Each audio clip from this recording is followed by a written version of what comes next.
What's up YouTube, this is Reverend TK421 here, and I got a brand new spinner for you guys. I call it the Chain Spinner. I'm pretty excited about this one because it's the easiest, simplest, and cheapest spinner I've done so far. To make this fidget spinner, you're going to need 22 links of 1/2 by 3/32 inch bicycle chain. This chain is typically used for 6, 7, and 8 geared bicycles, and I found it worked perfect for this. There's different colors of bike chain that you can use for this, so I'm going to be linking different colors of chain in the description. You can get these chains for really cheap or even free by asking the local bike store for their used chains. And if your chain's rusty, you can use a Dremel tool bit just like this one. It's a rotary brass brush, and it really gets the rust off very easily. You can also use a manual steel or brass brush too. This works. And some rust penetrant. A skateboard bearing or 608 bearing, some pliers, and 2 zip ties about this size. You can see that there's different colors you can use for this too. When it comes to the zip ties, make sure you don't get one that's more than 3/32 inch or 2.5 millimeters wide. Otherwise, it's not going to fit inside of the chain. A chain breaker. If you don't have a chain breaker, you can also use a center punch and a hammer to break the chain. And scissors. I'm going to be posting links in the description for the materials and tools that I used for this fidget spinner. All you have to do is take your chain and make it look like this. Now take your zip tie and put it inside of the chain, just like this. Now take your other zip tie and do the same for the other side. So it looks like that. Now you want to take this end and put it through the remaining links.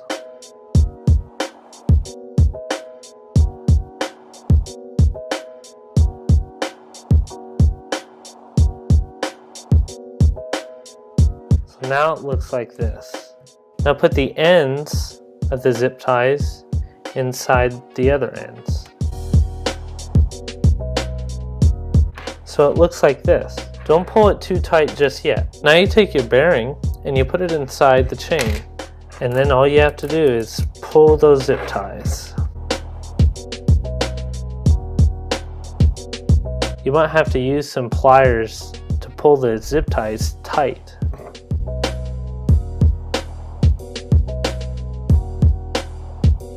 Now just cut the ends of the zip ties off, and there you go. And that's how easy it is.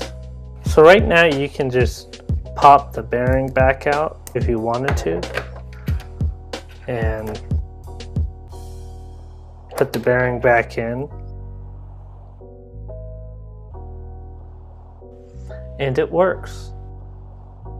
You could also glue the bearing to the chain so the bearing doesn't pop out, and I would do this by applying some epoxy or super glue in between the spaces of the chain in the bearing.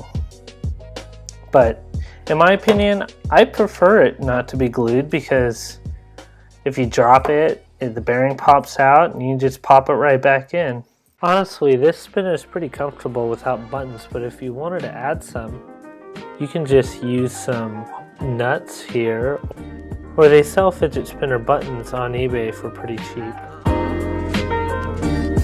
This one is just 2 nuts on a threaded post. And these 2 are just 2 bolts with a nut on the other end.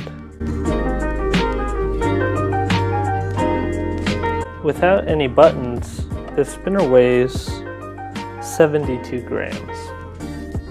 And to compare that to, I'm going to weigh a rocket spinner. So this means that it's a pretty heavy spinner, and it's going to spin for a while due to this weight.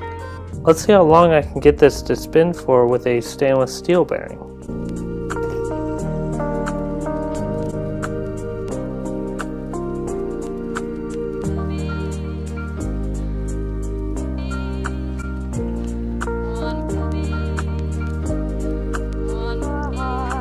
2 minutes and 6 seconds. This is just a reminder that I'm going to be giving one of my sprocket spinners away that you can see here. I'm going to be randomly picking this subscriber to win the fidget spinner on April 4th. Anybody that is subscribed to my channel has a chance to win this sprocket spinner. I hope you guys are enjoying your new fidget spinner and enjoyed the video. If you want to see more videos like this, feel free to subscribe and give a like. Thank you for watching, and keep calm and spin on.